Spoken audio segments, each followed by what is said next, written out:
সময়ের সাথে সাথে আপনার মিউজিক্যাল জার্নিটা অনেকভাবে ইভলভ করেছে, অনেক পরিবর্তন এসেছে। আমাদেরকে কি একটু এই জার্নির ইভলভের জায়গা থেকে একটু বলতে পারবেন যে এই প্রথমে মুহূর্তে আমি আসার যখন জার্নিটা কেমন ছিল? 92 তে যখন স্বপ্ন দেখি তখন তো আমি সবকিছু বাদ দিয়ে ভেবেছি যে নিজে কিছু একটা করব, কিন্তু নিজে কি করবো এটা তো আর নিজ থেকে সেভাবে তো আর কোনো ক্যালকুলেশন করা থাকে না। ওই নিজের জন্য একটা সৃষ্টিকর্তার কোনো একটা দিক নির্দেশনের জন্য অপেক্ষা করতে হয়। সেরকম আমি করেছি বলেই মনে হয় আল্লাহ আমাকে একটা স্বপ্নময় জার্নি দিয়েছে। মানে এটাকে আমি আমার জীবনের উপহার হিসাবে ভাবি, সৃষ্টিকর্তার একটা উপহার, বাবা মার দোয়া, বড় বোনের স্নেহ, এরকম ভাবে আমি দেখি জিনিসটাকে। এবং আমার যারা ভালোবাসার মানুষ তাদের দোয়ার একটা সম্মিলিত ফল। তো যখন যখন আমি 92-93-তে আনাড়ির স্বপ্ন দেখলাম ফুয়াদ ভাইদের সাথে, তখন আমার শুধু স্বপ্নতেই ছিল। তো প্রথমে বড় বড় মানুষের সাথে কাজ করলে যে সুবিধাটা হয়, যে স্বপ্নটা আমার মিলে গেছিল ফুয়াদ ভাই, দীপন ভাই, টিউ ভাইদের সাথে। আনাড়ি গানটা কিন্তু তখন একদম নতুন, একদম মানে একদম শুরুর দিকের হিট বলা যায়, আউট অফ দিস ওয়ার্ল্ড একটা টেকনোলজিক্যাল ফিট ছিল আনাড়ি অ্যালবামটা পুরোটাই। তো সেটার পরে আমাদের ওইটা 6 বছরের জার্নি। তারপরে লঞ্চ যখন হলো, আমি অনেক পরে 6 বছর 10 বছর চলে যাওয়ার আগে আমি আনাড়িতে একটু থাকতে চাই।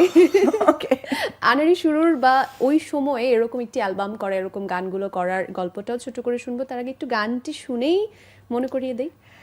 গান শুনবে আনাড়ি?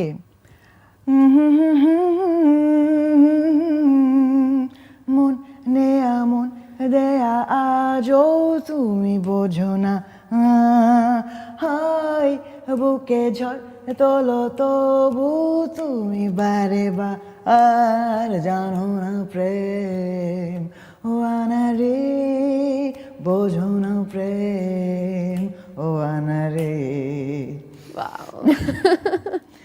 বিউটিফুল।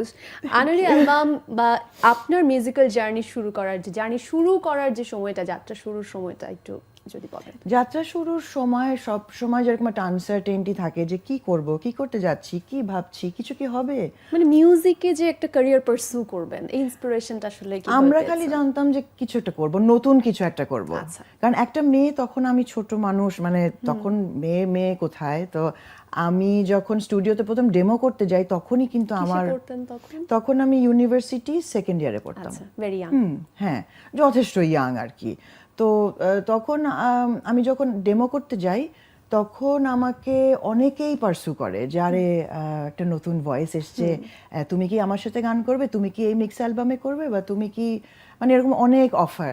তো আমি ভাবলাম, আমি কিছু ভাবিনি আসলে। আমি ভেবেছি কি যে আমাকে কোনটা টাচ করবে। মানে ওই সময় আমার কোনো বুদ্ধি নেই, ওই সময় আমার কোনো প্ল্যানিং নেই, ডেমো কাকে বলে বুঝি না, বা ক্যারিয়ার কাকে বলে বুঝি না, what is genre, what is কিছু বুঝি না।